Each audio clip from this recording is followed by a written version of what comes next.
Yo, what's good, y'all? Welcome to another episode of Jam TV with yours truly, Bizzy Bone. I appreciate everybody stopping through today. Now with the climate and everything that's going on, for you guys to stop past this YouTube channel is amazing. So thank you guys, for sure. Okay, cool. We already talked about Biggie. We already talked about Easy. It's time that we spoke about who? Tupac. That's right.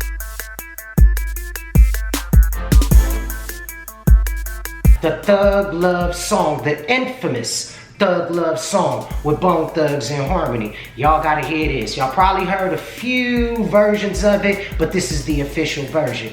Thug Love, trust and believe. Y'all just sit tight, it's gonna be done. Okay, jammers, first and foremost, this is how it went down. For this new record, The Art of War, we all decided that we were all gonna do solo songs. So we wanted to do like a couple of solo songs a piece just to give The Art of War a different feel. So I called up my people. I said, I need to get in touch with Pop. I gotta get my solo song. I want my solo song to be with Tupac. So I got in touch with my homegirl, Sylk-E Fine.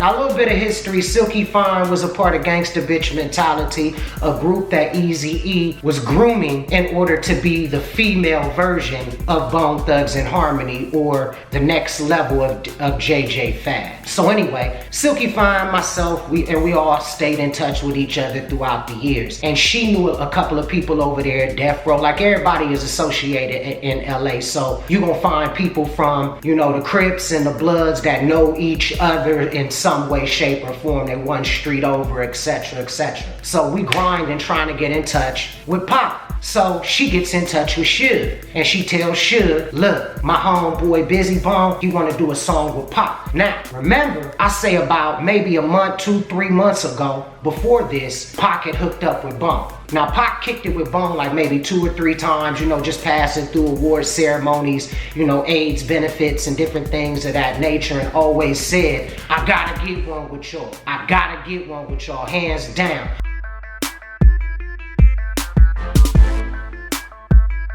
So, knowing that and peeping that out, I'm like, this is the opportune time for Bizzy Bone to get that motherfucking song with Pop. Right. So peep this shit out. He finally answered. Yeah, it was on from there. It was on and popping from there. I'm like, let's set up the motherfucking time. Let's get him in this studio and let's knock this shit out. You know what I mean? I was so pumped. I was so ready. You feel me? I have been rehearsing and I got the right track, and it was a shotgun track. I'm like, he gonna love this because it ain't nothing but gunshots in this beat.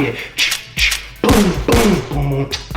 Y'all know the motherfucking beat. Shouts out to the motherfucking producer of the Tupac. I believe that was DJ Unique. Don't misquote me. If it wasn't you, Unique, you still a bad mother. Shut your mouth. But shouts out to who created the Thug Love track.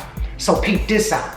So I'm waiting at the studio. I got the Alizé ready. I got the Hennessy set out ready, because I knew he liked that passion. And we was fucking with the passion a little bit too. You know what I'm saying? Alizé is a drink that motherfuckers used to drink in the hood. It's like an orange juice with a little thick. It's thick. It's damn motherfucking good. You feel what I'm saying? So we was all on that passion level anyway. So I had the whole studio set out. I had nothing but green. I had an ounce in the corner, another ounce in the corner. I had weed on the table. I had blunts, Swisher Sweets, papers, everything that you needed for when he arrived. He knew, let's get it in. So peep this shit out. I'm chilling. I'm leaning back waiting on him. All of a sudden, I'm standing outside and I see a bubble-eyed Rolls Royce. I see a black Rolls Royce. I see another drop top 6'4", shiny than a motherfucker. All of them begin pulling up at the motherfucking studio. Who jump out? Tupac jump out the bubble-eyed white drop top Rolls motherfucking Royce. You hear me? I'm talking about superstar motherfucking fashion. The Outlaw's right there with him. I see the homie Yaki get out. Rest in peace to Yaki Gaddafi as well. I see Yaki get up out of there. I'm just like, this is it. It's finna motherfucking happen. So we get in that motherfucker, so I let him hear the beat. We all walk into the studio. He got his Jamaican homeboy with him, couple other niggas with him and shit. You know, I got my little security, and I told all my security, just step the fuck out. Let his people, you know what I'm saying, run the shit. This our home, they need to be comfortable, you feel me? You know, I got guns and shit everywhere. Everything was lovely and shit, you feel what I mean? So he get into the studio, we dap up. I'm like, yo, what's good? You know what I'm saying, nigga? You know what I mean? It's about time that we made this shit happen. He like, fuck yeah, nigga, let's get it, let's go. So, beat turn on. He like, oh, that shit, boom, boom, bang, bang. He like, oh shit, this is nice. I'm like, hell yeah. So, he immediately started writing this shit. He in the corner writing this shit. I'm tightening my shit up.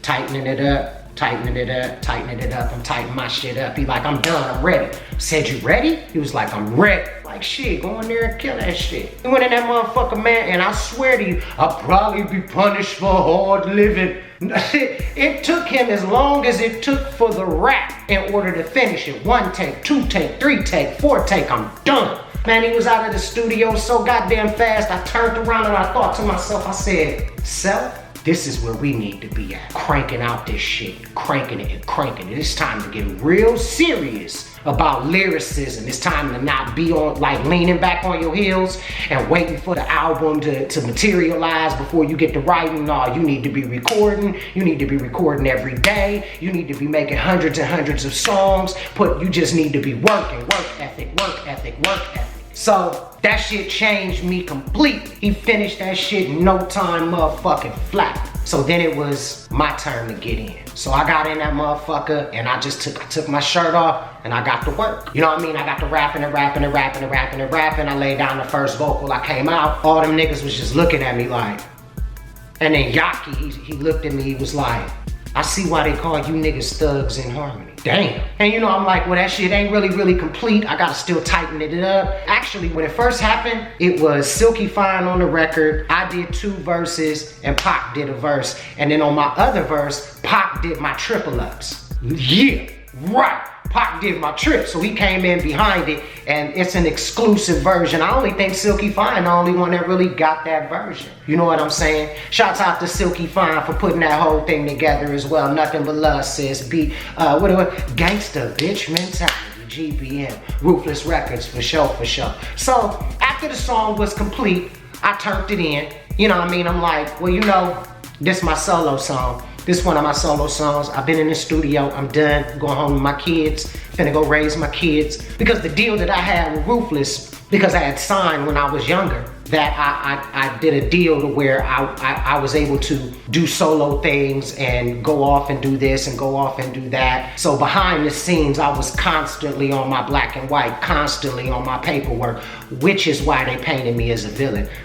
But fuck all that. So anyway, so the song about to come out, right? I was in Columbus, Ohio when the song came out. And I'm just chilling. When the double album CD disc came out, Art of War. So I listened to it. It was no longer my solo song. It became a Bone song. My homeboy looked at me and was like, well, you all right? I'm like, yeah, I'm cool. You know, it's a business decision and it was the smartest thing to do as long as this bitch is fire, right? You know what I'm saying? But they took Sylk-E Fine off the record. That hurt me more than anything else because she worked her ass off in order to make this shit happen. So anyway, I listened to the song and all y'all know that motherfucker was platinum.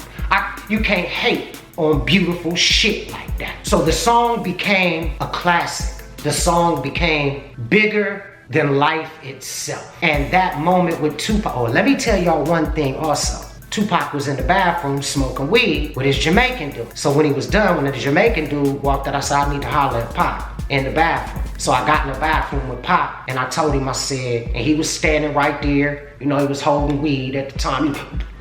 He was holding his weed. And I said, Pac, man, I just want to let you know, my nigga, I love you. And if there's any time that you need somewhere to hide, you need somewhere to get away, you need somewhere to just go without nobody knowing, nigga, nobody will know you fucking with me. I got you. And then he looked at me and he was just like, hell yeah, Bone. And that was the last time I seen Tupac. Then he went to the Versace thing with Kadada, to where he did the runway shit. And then after that, that's when that fatal time in our lives happened. September 7th, I believe. And my birthday is on the 12th, and that shit hit me bad. Like, it hit me bad. Like, I was drinking, had pictures of him and shit, pictures of him and me and all that, the studio session, the whole thing, and it fucked me up. I wound up going to the hospital because I was so fucked up. I wasn't eating, I wasn't drinking water, I was just drinking alcohol, reminiscing on that nigga and how much he meant to hip hop, how much he meant to the black community, and it was a fucked up time for me. I bounced back like we supposed to bounce back, but definitely. So anyway, I hope y'all liked this episode, the Tupac Thug Love studio session. It's good reminiscing with you guys. I appreciate you, jammers. Remember, if you haven't subscribed, make sure you press that subscribe button. Listen, if you like this video, press the like button.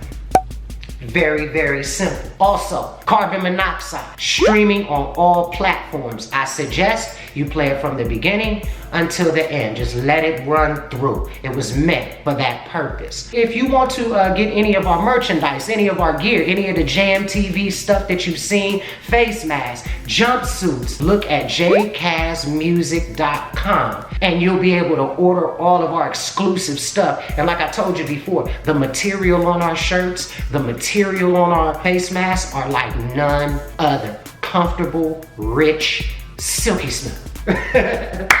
Anywho, let me see. Oh shoot, www.iambizybone.com. I got all kind of merchandise. We got the Baby Bizzy line, we got the shotgun line. Of course, we've got Carbon Monoxide, the physical disc, the gold CD, the regular CD as well, and a lot more things to come. So thank you, jammers. I appreciate you guys, and I'll see y'all real soon.